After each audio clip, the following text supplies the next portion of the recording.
খেয়াল করুন, ছোট্ট একটা পিতা পুত্রের অঙ্ক এখানে কি বলছে, পিতা ও পুত্রের বর্তমান বয়সের অনুপাত হচ্ছে 7:2। এটা হচ্ছে বর্তমান বয়সের অনুপাত 7:2।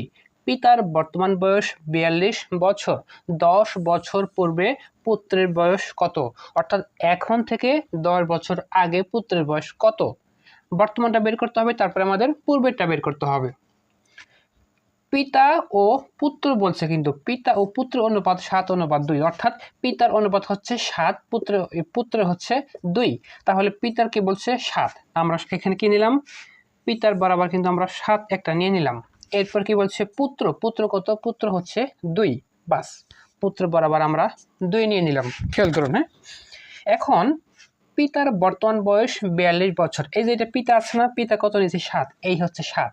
পিতার বর্তমান বয়স কত 42, আমরা এটা নিচে আমরা 42 বসায় নিলাম। তাহলে 7 আর 42 এর মধ্যে কতবার যাচ্ছে, কত হচ্ছে 6, 6 7 42। তার মানে আমরা এখানে নিব হচ্ছে, এখানে 6 নিব, 6 আর 2 গুণ করলে কত হবে 12, বাস। তার মানে এটা হচ্ছে পুত্রের বয়স, এটা হচ্ছে পুত্রের বর্তমান বয়স, কিন্তু এখানে বলছে 10 বছর পূর্বে পুত্রের বয়স কত, অর্থাৎ এখন থেকে 10 বছর আগে পুত্রের বয়স কত ছিল। এইটা যদি বর্তমান বয়স হয় তাহলে 10 বছর পূর্বে কত বয়স ছিল, তাহলে বর্তমান বয়স হচ্ছে 12 বছর।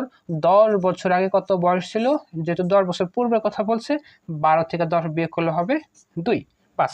এটা হচ্ছে আমাদের সঠিক উত্তর 2 বছর। অর্থাৎ পুত্রের 10 বছর পূর্বে পুত্রের বয়স কত হবে, 10 বছর পূর্বে পুত্রের বয়স হচ্ছে খ 2 বছর। এটা অ্যান্সার। Thank you.